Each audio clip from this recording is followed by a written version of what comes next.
नमस्कार, मैं हूं पार्थ और आज मैं आपको लेकर के आया हूं अवध। जी हाँ, अवध में जिस स्थान पे मैं अभी खड़ा हूं, इसे गुलाब बाड़ी के नाम से जानते हैं। आखिर गुलाब बाड़ी इतना क्यों प्रसिद्ध है और अवध में ये गुलाब बाड़ी कहाँ है? तो अवध में इस समय हम जिस क्षेत्र में खड़े हैं, ये डिस्ट्रिक्ट है अयोध्या, लेकिन कभी ये डिस्ट्रिक्ट फैज़ाबाद हुआ करता था और कभी फैज़ाबाद अवध की राजधानी हुआ करती थी।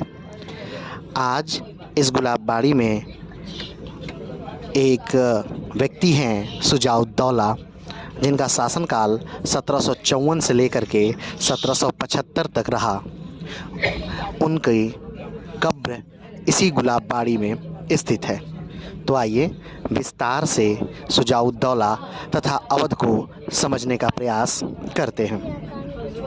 1754 में सफदर जंग की मृत्यु के बाद उसका पुत्र सुजाउद्दौला अवध का नवाब बना, जो 1775 तक अवध का नवाब रहा।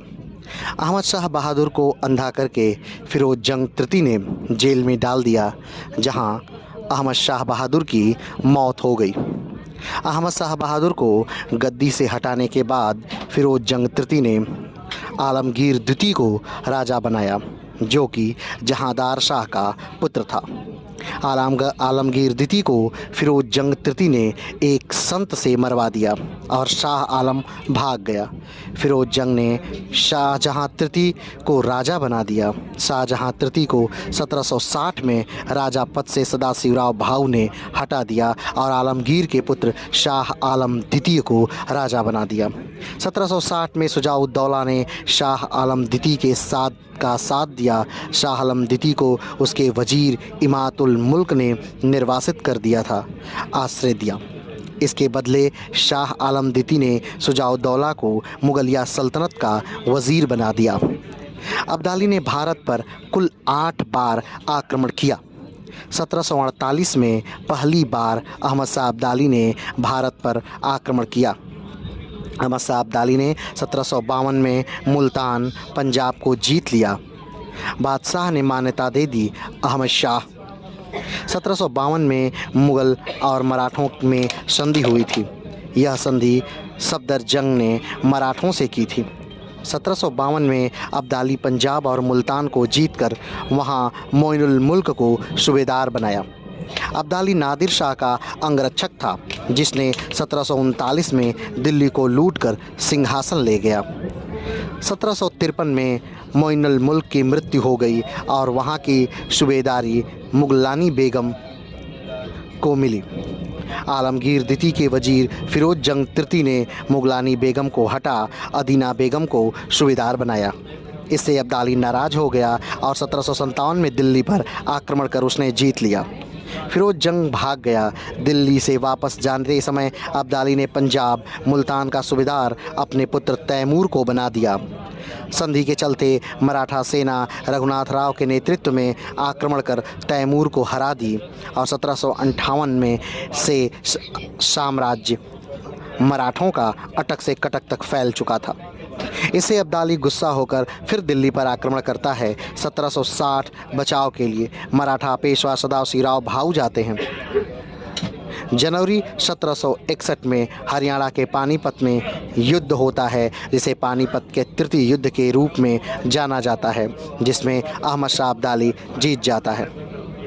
अहमद शाह अब्दाली को अफ़गानिस्तान का पिता कहा जाता है। यह युद्ध के बाद अहमद शाह अब्दाली वापस चला जाता है। मराठा कमज़ोर हो गए।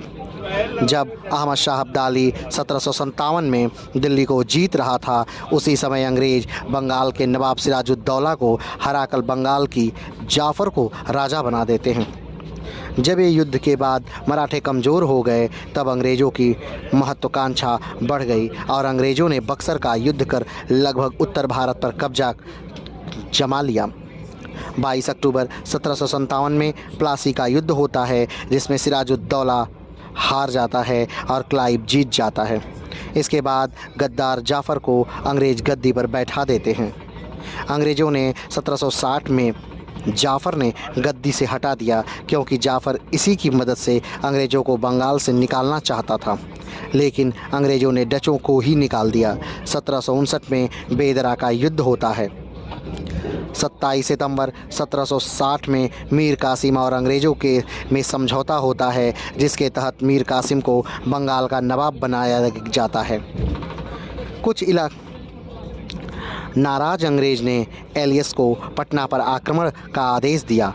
एलिस ने पटना पर कब्जा कर लिया। खबर मिलते ही कासिम पटना पर आक्रमण कर एलिस को हरा दिया। इसके बाद जेम्स एडम आया। जेम्स एडम ने कासिम को कोटवा, गिरिया, उदयनमाला में हराया। इसे कासिम पटना भागा और वहां 148 अंग्रेज़ों की हत्या की, जिसे आज पटना हत्याकांड के नाम से जाना जाता है।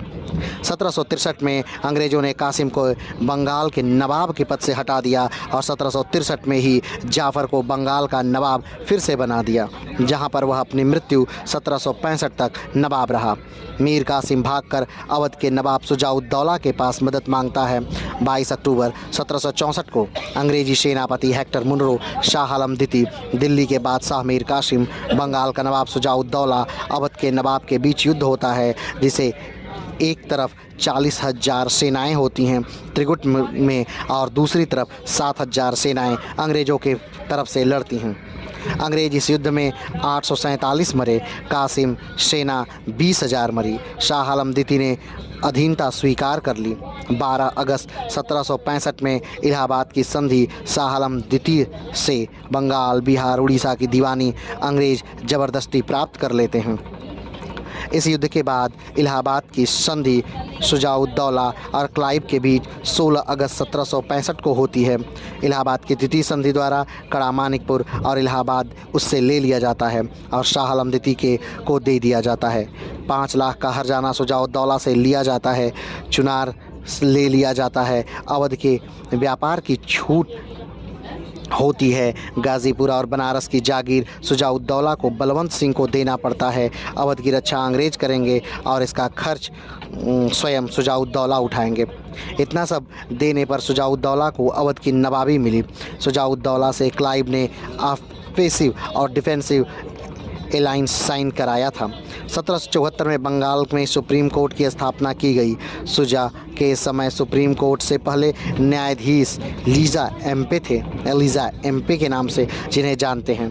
बनारस की संधि 1773, शुजाउद्दौला और क्लाइव। शुजाउद्दौला और वॉरेन हेस्टिंग के बीच 1773 में इस संधि में शुजाउद्दौला जो कड़ा और इलाहाबाद का क्षेत्र 1765 की इलाहाबाद की संधि के द्वारा लिया गया था, उसे वापस दे दिया गया। इसके बदले शुजाउद्दौला ने 50 लाख रुपए दिया। 50 लाख रुपए लेकर वॉरेन हेस्टिंग यह दोनों क्षेत्र वापस कर दिया। इसके बदले राजा शुजाउद्दौला ने अंग्रेज़ों को वचन दिया कि कंपनी का साथ रोहिलखंड को जीतने में देंगे। इसके बदले कंपनी ने 40 लाख रुपए दिया नवाब को।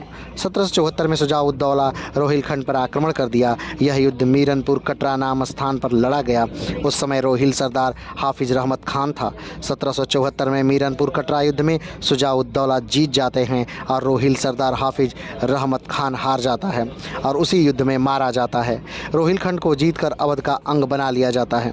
1775 में शुजाउद्दौला की मृत्यु हो जाती है। 1775 में शुजाउद्दौला के मरने के बाद उसका पुत्र आसफउद्दौला ने 1775 में ही राजधानी अवध से, जो अवध की राजधानी हुआ करता था फैजाबाद, उसे बदलकर लखनऊ कर दी। अगर शुजाउद्दौला के जन्म के बारे में बात करें तो शुजाउद्दौला का जन्म 19 जनवरी 1732 में हुआ था तथा शुजाउद्दौला की मृत्यु 26 जनवरी 1775 में हुआ था। अवध के ये तीसरे क्रम के नवाब थे। शुजाउद्दौला शासन 5 अक्टूबर 1754 से 26 जनवरी 1775 तक इनका चला। इनके पहले इनके पिता सफदरजंग थे और इन्हें दफनाया गया गुलाबबाड़ी फैजाबाद, यानी कि आज जहां मैं खड़ा हूं वहां। जीवन साथी नवाब बेगम उस्मतुज जहरा बानो, यानी जिसे बहू बेगम के नाम से जाना जाता है। इनकी माता नवाब बेगम सदर जहां आरा बेगम साहिबा के नाम से जानी जाती हैं। इनके पिता सफदरजंग थे। नाम जलालुद्दीन हैदर अबुल मंसूर खान शुजाउद्दौला। मूल नाम अली गौहर। जन्मस्थान दिल्ली। उम्र 43 वर्ष। पुत्र आसफ़-उद-दौला और शहादत अली खान दी थी। शुजा-उद-दौला को विभिन्न अवसरों पर बंगाल के नवाब अलीवर्दी खान की सहायता के लिए भी जाना जाता है। जब राघोजी प्रथम भोसले और उनके मराठों द्वारा बंगाल पर बार बार आक्रमण कर रहा था, उस समय शुजा-उद-दौला को अलीवर्दी खान के सेवकों के बीच एक बहुत सम्मानित व्यक्ति माना जाता था। गुलाबबाड़ी यानी जिस स्थान पर मैं हूँ, भारत के उत्तर प्रदेश के अयोध्या जिले के फैजाबाद में स्थित नवाब शुजा-उद-दौला का मकबरा है। शुजा-उद-दौला के मकबरे का निर्माण उन्होंने खुद अपने जीवन काल में ही करवाया था। नवाब ने अयोध्या को कई खूबसूरत इमारतें से सुशोभित किया। उसमें उल्लेखनीय है गुलाबबाड़ी, मोती महल और बहू बेगम का मकबरा। शुजा-उद-दौला की प्रसिद्ध पत्नी प्रसिद्ध बहू बेगम थी, जिन्होंने 1743 में नवाब से शादी की और फैजाबाद में रहना जारी रखा। उनका निवास मोती महल था। जवाहर बाग के पास ही उनका मकबरा है, जहां 1816 में उनकी मृत्यु के बाद उन्हें दफनाया गया। बहू बेगम का मकबरा अवध में अपनी तरह का सबसे बेहतरीन इमारत है, जिसे 30 लाख की लागत से उनके मुख्य सलाहकार दर बदली खान ने बनवाया था। फैजाबाद का गौरव नवाब आसफ़-उद-दौला द्वारा फैजाबाद के लखनऊ राजधानी स्थानांतरित करने के साथ ही खत्म हो गए। बहू बेगम का मकबरा नवाब शुजा-उद-दौला द्वारा अपनी पत्नी की याद में बनवाया गया था। अगर हम इसको कंक्लूड करें तो कहने का तात्पर्य ये है कि शुजा-उद-दौला जो अवध के तीसरे नवाब के तौर पे रहे और जिनके समय बहुत सारी महत्वपूर्ण घटनाएं घटीं, उनमें प्रमुख थे अब्दाली का आक्रमण 1757, पानीपत का तृतीय युद्ध 1761, प्लासी का युद्ध 1757, बक्सर का युद्ध 1764, इलाहाबाद की संधि 1765 और सुप्रीम कोर्ट की स्थापना कलकत्ता में 1774। ये प्रमुख अब शुजा-उद-दौला के समय के कार्य रहे। तो जब भी कभी आप अयोध्या आइए या फैज़ाबाद आइए, उस समय आप अहमद शाह या शुजा-उद-दौला के मकबरा पर आना ना भूलिए। शुजा-उद-दौला का मकबरा जो है अयोध्या कैंट से 3 से 4 किलोमीटर की दूरी पर स्थित है और इसे गुलाबबाड़ी के नाम से जाना जाता है। बाड़ी का अर्थ होता है बागीचा और गुलाब का अर्थ होता है गुलाब का फूल, यानी गुलाबों के बगीचे को गुलाबबाड़ी के तौर पर जाना जाता है। यहाँ पर 2 लोगों का मकबरा है, एक शुजा-उद-दौला और दूसरी उनकी माँ का। तीसरा उनके पिता जब शुरुआती दौर में मरे थे, तब उनसे यानी सफदरजंग, तो सफदरजंग का मकबरा भी, सफदरजंग को भी शुरुआती दौर पे यहीं दफनाया गया था, लेकिन बाद में उन्हें यहाँ से उठा करके दिल्ली ले जा करके दफनाया गया।